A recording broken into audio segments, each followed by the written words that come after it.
I happen to be a fan of Lyle Lovett. Yeah. And, I know the words to that song, so hey.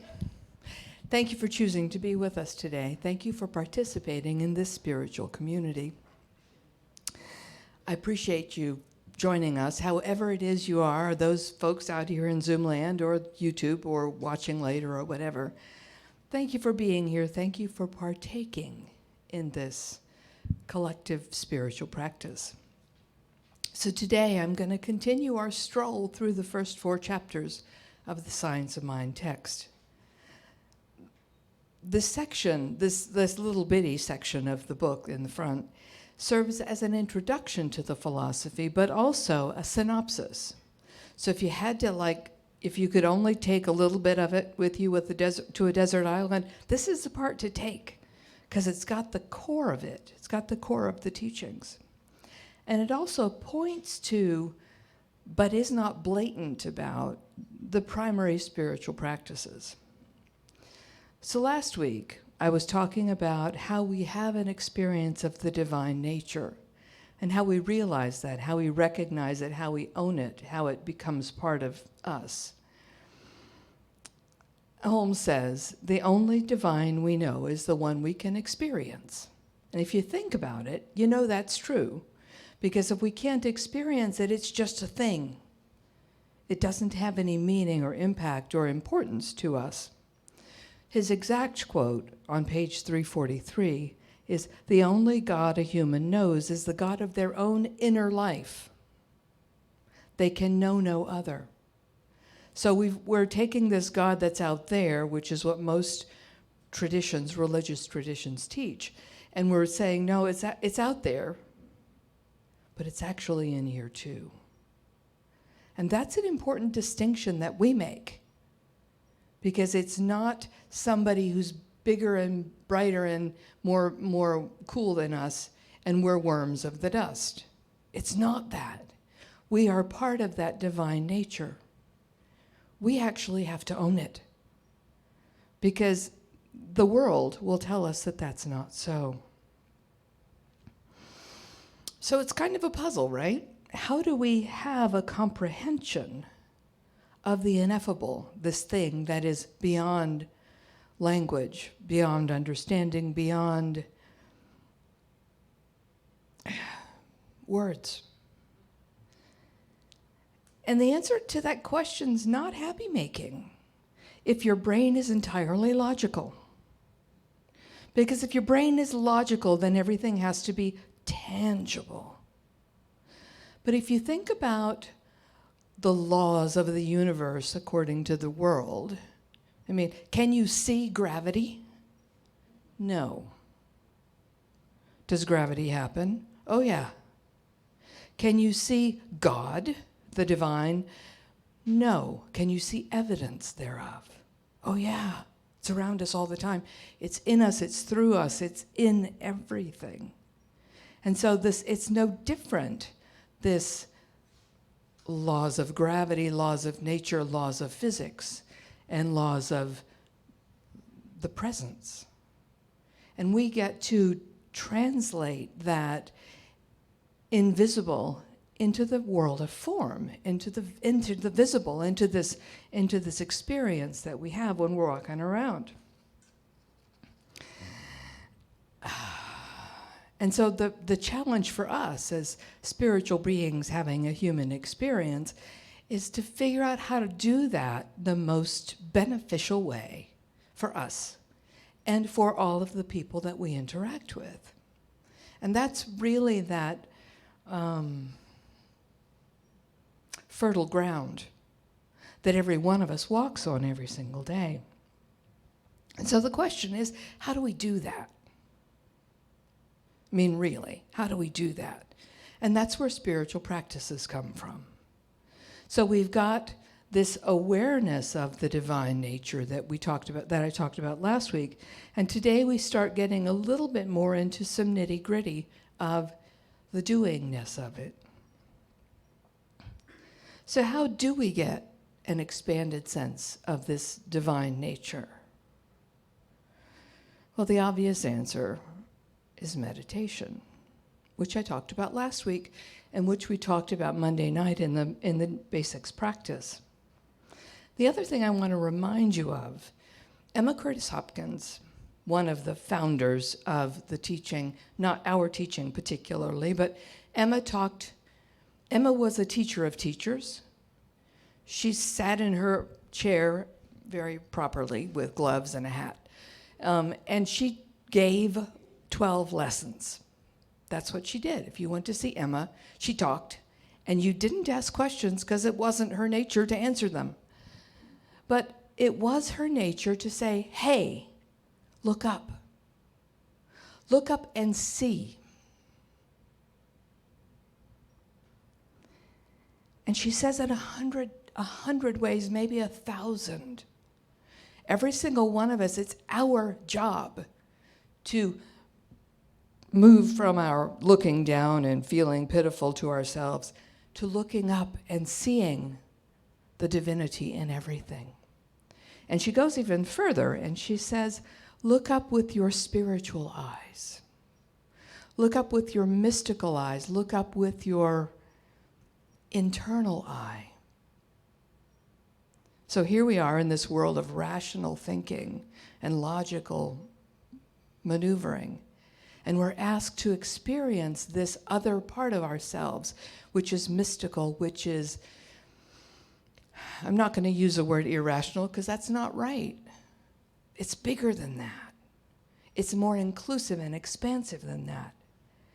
How do we get engaged with this God of our inner life? We have to decide to do it. And then we have to decide how. And there are 100 ways, 1,000 ways. And everybody gets to find the way that's best for them.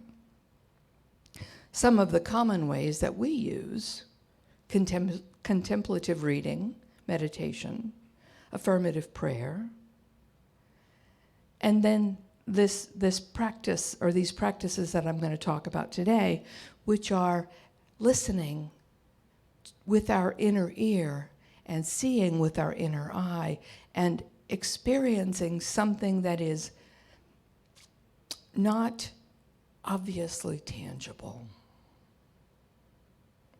So Holmes wrote in the Science of Mind text on page 488 and 489, to demonstrate liberty, drop all negative thoughts from the mind. Do not dwell on adversity, but think plenty into everything. For there is power in the word. Meditate on the things you are doing as being already done, complete and perfect. Try to sense the infinite life around and within you. This life is already fully expressed and complete. This life is your life now, and the life of all you do, say, and think. Meditate upon this life until your whole being flows into it and becomes one with it. He says it's like a nothing, right? What does it take for us to not dwell in adversity when so much of our world, outside this room, outside this community, lives in the space of, I'm so broken.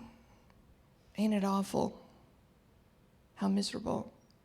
And there's company in woundology. This is instruction to do exactly not that. We were talking in the lobby before coming in, and somebody said, so you didn't have heat for 23 days? Wow. No, it's fixed. It's good. When the world is focused on what's wrong and what's broken and what's damaged, where are we looking? We're looking down. We're looking at everything that's wrong in our world. Where are we instructed to look? What are we instructed to see with? What are we instructed to hear with?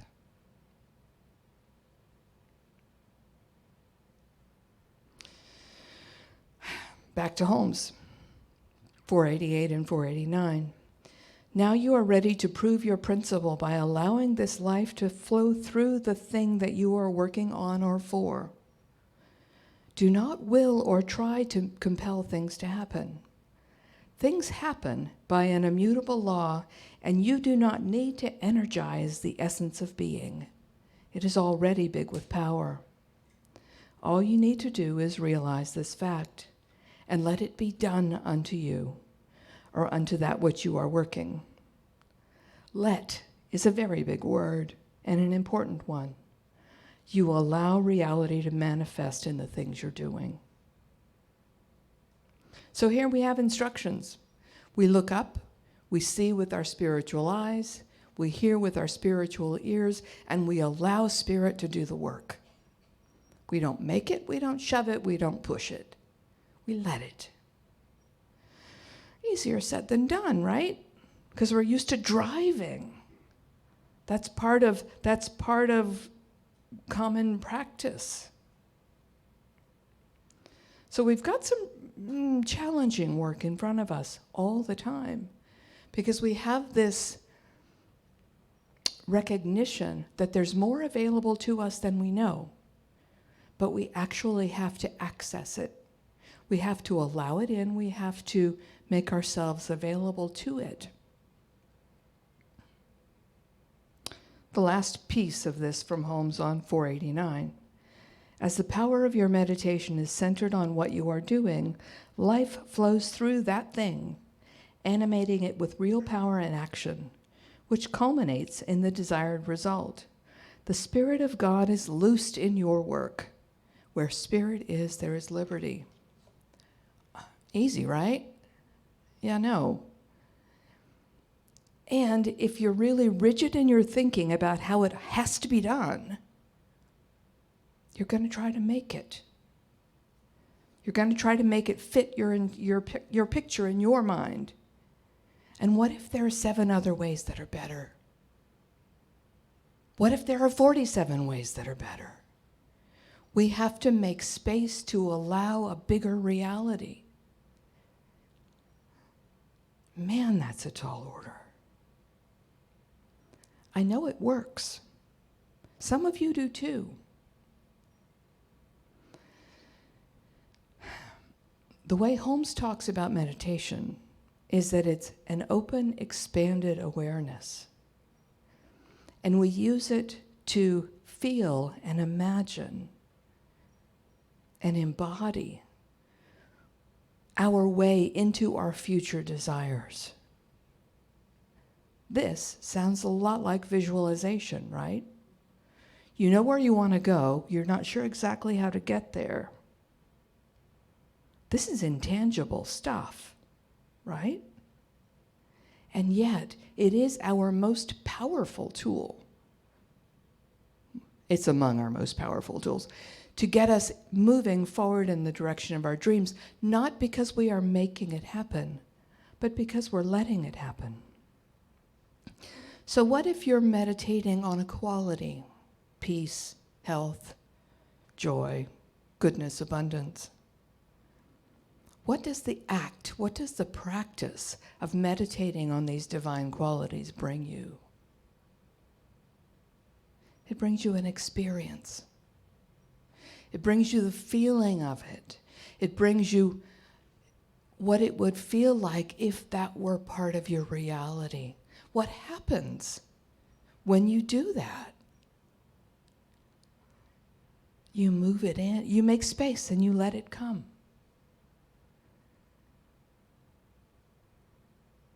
And our job is to focus on that desired goal and get out of the way and let it come.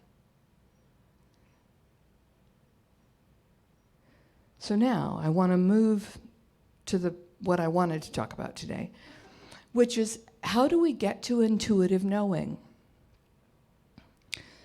In The Science of Mind on page 113, Holmes wrote that Plotinus, one of the Greek or Roman, I'm not sure exactly which, there's an argument, guys, who lived 200 BC or 200 CE.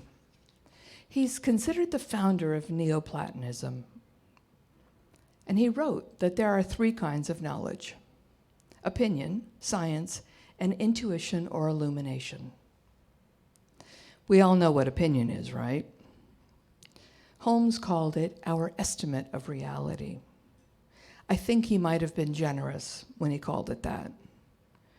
Opinion, in my world, is something I think it ought to be, which is to say an assumption or an expectation.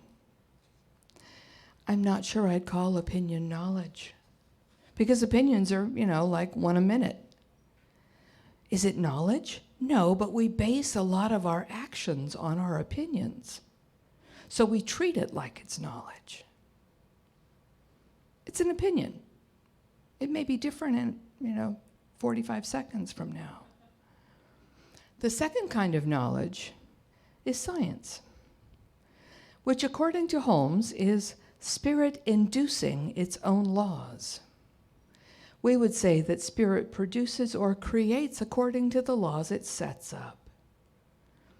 The challenge to this word science, especially now because science is changing so fast, is that scientists actually recognize that science is an approximation. The regular people walking around think it's a fixed thing, set in stone. But it's actually an approximation. It's as good as we know right now. And there may be a new thing that happens tomorrow that changes our thinking about a scientific thought. And so scientists understand that as our understanding improves, our definitions, our science changes. And this can be a problem that for people who need things to be fixed and certain and unchangeable.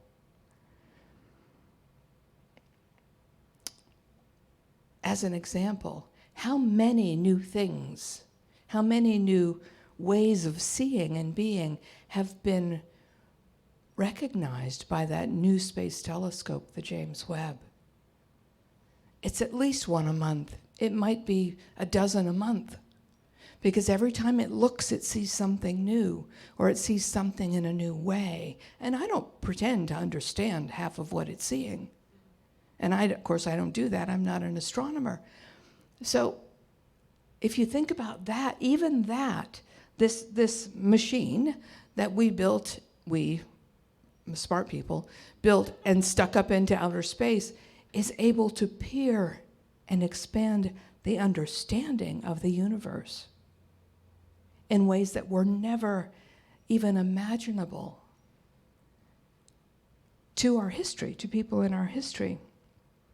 And I was also, when I was working on this talk yesterday, I was trying to remember that guy who was part of Intel who said in the early days, in the 70s of computer power and speed and stuff, his name was Moore. And there's a thing called Moore's Law. And Moore's Law says every 18 to 24 months, the amount of storage and processing speed doubles in computing devices. Doubles. So the original Cray 1 was bigger than my first car by about 1.5 times, weighed almost 6 tons, and it is slower than the phone that is probably in your pocket. And it couldn't do as much. So here we are, and that was 1970. So here we are with the power and the speed and the compactness of this thing. And so there's this progression. And how does that happen? People have an idea. People imagine, people see this possibility. And then they move towards it. They have a vision. They have an idea. And they chase it. This is true for us. We get to live in that space of creativity. Which brings us to the third possible way of knowing. We had opinion, we had science, and then we have intuition or illumination. And I don't know about you, whether you're comfortable about this idea of knowing by intuition or not. I'm kind of mixed about it myself, because I'm not sure I always trust my own intuition. Do you? Sometimes. Do you trust other people's intuition? Not as much. So here we've got this way of knowing, which Holmes calls spirit knowing itself. And here we've got this most advanced way of knowing that is non-linear, that is non-rational, non-logical. And yet it is our highest form of knowing, because it lets us see things that don't exist yet. Holmes wrote on 133, Science of Mind, we should think of our spirit as being some part of the universal spirit, and our minds as open to the divine influx. As any specific knowledge must come from the center of all knowledge, it follows that whenever and wherever the human mind is open to the divine influx, it will receive instruction directly from the center and source of all. Science, invention, art, literature, philosophy, and religion all have one common center from which, through experience, is drawn all knowledge. So what does Holmes say is the source of all knowledge? The divine influx. We call it lots of different names. Inspiration, creativity, imagination, ingenuity, artistry, insight, brainstorming. All of these are names for this receptivity of the divine influx. So I have a geeky friend who probably was a rocket scientist, and he and I play math puzzles every day on the computer. It's pretty weird. He's way smarter than I am in math. And he helps me because he gets joy out of seeing me figure puzzles out, which is cool and strange. And when I get stuck, he'll say, "Well, try this and see if it can work for you." And sometimes he looks at my solutions and says, "How did you figure that out?" And I would say, I don't know. I just saw it. And so he's learning from me because I'm approaching these mathematical puzzles through intuition. He's going at them from training. He's going at them from practice. And I'm coming at him sideways, straight from the core of intuition, because I don't know. I know I get the answer. And so he's learning from me as I'm working, and I'm learning from him every single day, because I'm actually being able to put processes in place to explain what I intuited. And you do it too. You don't know that you do it, probably. What does it take to trust that? What does it take to trust that intuitive center, that intuitive source of all knowledge, that divine influx? You know what I'm going to say, right? Practice. We just do it, and we notice, and we pay attention, and then we do it again, and we practice, and we explore, and we experience, and we express, and we try stuff out. And the trick is not making ourselves wrong when it doesn't work. Because really, it's an exploration. It's an opening to some bigger reality. Holmes wrote in The Science of Mind, page 458 and 9, "Right here, through our own nature, is the gateway and the path that leads to illumination, to realization, to inspiration, to the intuitive perception of everything. The highest faculty in humans is intuition, and it comes to a point sometimes where there is no process of reasoning at all. You just instantly know." So we have a couple spiritual practices that we use around here that help us access our intuition for the purpose of becoming aware of our thoughts. You probably already practice one of them, which is journaling, if your journaling is of an exploratory nature. If your journaling is simply a regurgitation of what happened today, or refighting the battles of the week, or maybe even capturing your gratitudes for the day, that's not exploratory journaling. You might want to consider asking yourself more open-ended questions and then waiting for an answer. Being still and centered long enough to allow that divine influx to rise. It's in there. It's in everybody. We have to let it out. And then the second practice that we use that is very much in this arena is a practice called visioning. Many of you have taken our certificated class of visioning. Some of you have taken it multiple times. And visioning is a useful spiritual practice if you don't know the answer, or if you're willing to set aside what you do know, or what you think you know, or what opinion or preference you have about any particular topic. You have to do that in order to be able to see a bigger reality. Yeah, I have time. So when I moved to Tucson, I knew I was moving to town, but I didn't know where. So I decided to vision on my next house, my next place that I was going to live. And the practice of visioning is you ask a series of questions, and you do it over and over and over again, day after day after day, and you don't try to synthesize what you get. And so I'm visioning on my next house, and it's cool stuff like, well, the sun rises, and you can see it from your patio, and there are mountains. Of course, there are mountains all around Tucson, so that wasn't a big deal. And then there was some more stuff. Oh, and you can leave it for weeks at a time, and nobody's going to care. And it's like, I like that. And then it was like, it has wheels. No, it doesn't. My house doesn't have wheels. It has wheels. Okay, it has wheels. So I ended up with the park model.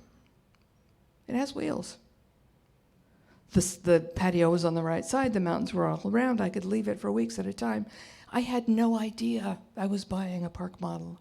I had no idea that that's where I was going to live for 7 years. And that came to me in the visioning practice. I would have never, ever, ever considered a park model. And it was the perfect place for me to live because it was low maintenance while I was in ministerial school. We have to allow ourselves to be open to a reality different than what our logical brain says is the right answer. Another example, about a decade ago, we had a community visioning practice, and we were at an office that was 2 offices ago. And there was a facility relocation team that was looking for our next place. But they hadn't really made their recommendation public. But they had kind of picked a place. So the group was gathered together, and they were doing the community visioning practice. And what kept coming up was this tower, this metal tower that was tall, and it had a beacon on the top. It's not that unusual for us to get beacons or spotlights when we do visioning practice, because really this center is a point of light in town. That's not unusual. But this was coming up really strongly in the visioning practice. And we're all going, what is up with this tower thing? Well, I had been over to the property because I don't know if I was board president or something. But anyway, I had seen it, and I hadn't paid a whole lot of attention because we hadn't decided on it yet. But that day when we all got this tower with the light, and then we went over to look at the property, the thing that was right next to the road on this property, which was our next office, was an old windmill that they used to pump water for the livestock. It was right there. It was in front of our face. And we didn't see it until we called it in, because it existed. And we had to look up, and we had to open our eyes and open our minds to be able to see it. So I want to close. So we'll talk about visioning tomorrow night in the basics class. That's my plug. So I want to close with a poem from Baha'i poet Chilan Harkin called Toward Good. What if I focused on today and left yesterday's hurts and heights behind? What if I accepted the past as complete and entered every conversation as new? What if I believed I am one with Spirit and saw today's experiences as answered prayer? What if I saw the gift I am receiving and accepted it without guilt or shame? I am ready to soar without dragging the weight of yesterday's choices or challenges. I am ready to sing without knowing the words, but trusting the melody will suffice. I'm ready to forgive myself and all others and look through the lens of love.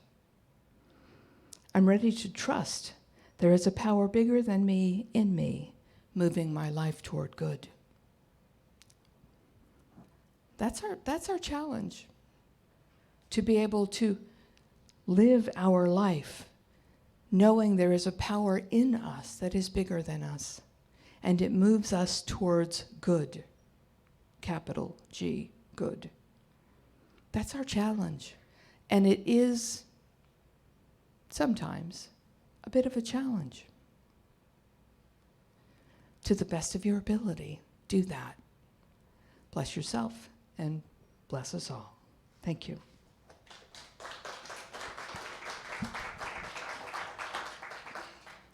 So I'm going to move into the prayer. And we pray affirmatively around here, which is to say we claim the good we desire. We claim the good we intend. We claim the good we choose. So I stand in this moment and I recognize that divine influx, the source of all good. I know it lives in us, through, and for me, in us, through, and for all. And that as each one accesses it, more good becomes realized. And I know the good shows up in many ways, many facets on the diamond, many colors of the prism. And I know every single person has the ability and the authority and the agency to claim their own good without it impacting others negatively. In this space of remembering, in this space of accepting, in this space of allowing and receiving good and more good.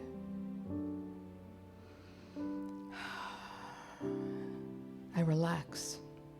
I know that it's not a task or a chore, but an opportunity and a gift. I accept it, I receive it, and I let it be. And so it is.